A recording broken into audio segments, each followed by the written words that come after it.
Nous sommes devant l'Académie française. L'Académie française a été créée ici à Paris par le cardinal de Richelieu. Cardinal de Richelieu, comme vous pouvez l'imaginer, c'est un titre religieux. Donc c'était il y a 390 ans. Assia Djebar, une romancière algérienne, a été la première Algérienne à être admise ici à l'Académie française qu'on appelle l'Institut de France.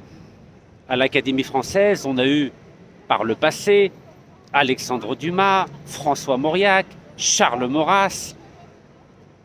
Avec le temps, le niveau des académiciens a régressé. Certes, nous avons eu Georges Domesson qui était le doyen de l'Académie française. Aujourd'hui, le doyen, c'est le Libanais Amin Maalouf, le fameux auteur des croisades vues par les Arabes. Mais depuis une vingtaine d'années, nous avons, j'aimerais dire, des académiciens de seconde catégorie. Par exemple, un raciste notoire qui s'appelle Alain Finkielkraut, qui jadis, dans les années 80, avait publié un livre qui s'appelle « La défaite de la pensée ». Mais bien sûr, quand il parlait de la défaite de la pensée, il ne parlait pas de lui, il parlait des autres.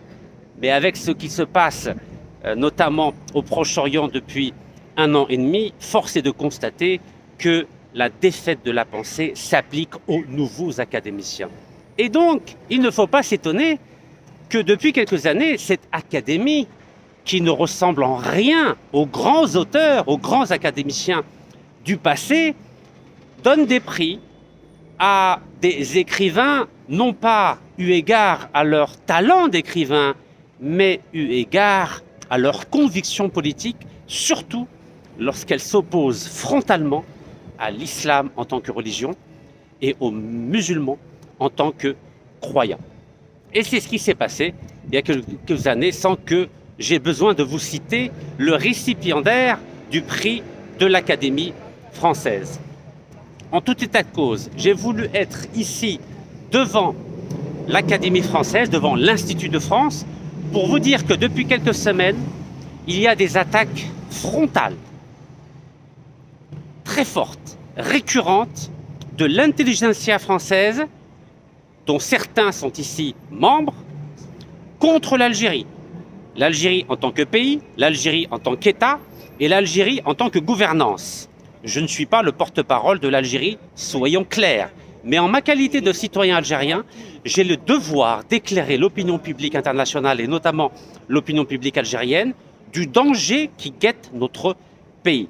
Et ce danger a pour centre névralgique ici l'Académie française. Pourquoi je vous parle de danger? Lorsqu'on voit que 4 académiciens ont jugé utile de critiquer l'Algérie, lorsque l'on voit que 4 prix Nobel ont été mobilisés pour critiquer l'Algérie, lorsqu'on voit que 64 personnalités françaises ont jugé utile de pointer du doigt l'Algérie et de la clouer au pilori, lorsqu'on le voit qu'un ancien ministre de l'Éducation nationale a mobilisé 30 écrivains sud-américains, il ne les a pas choisis par hasard, parce qu'il sait que traditionnellement l'Algérie entretient d'excellentes relations avec les pays d'Amérique latine. Donc 30 écrivains sud-américains ont été mobilisés par un ancien ministre français, M. Blanquer, pour dénigrer l'Algérie, sans connaître les tenants et les aboutissants du problème qui secoue aujourd'hui les relations entre l'Algérie et la France. En tout état de cause, et je vous le répète en tant qu'Algérien, nous avons le devoir d'éclairer l'opinion publique internationale et l'opinion publique nationale de la nécessité de faire un front uni pour défendre notre pays, notre peuple, notre État et nos martyrs. Barakallahu fikoum, tahiyya al-Jazair, wallah yarham al-shuhada, inshallah.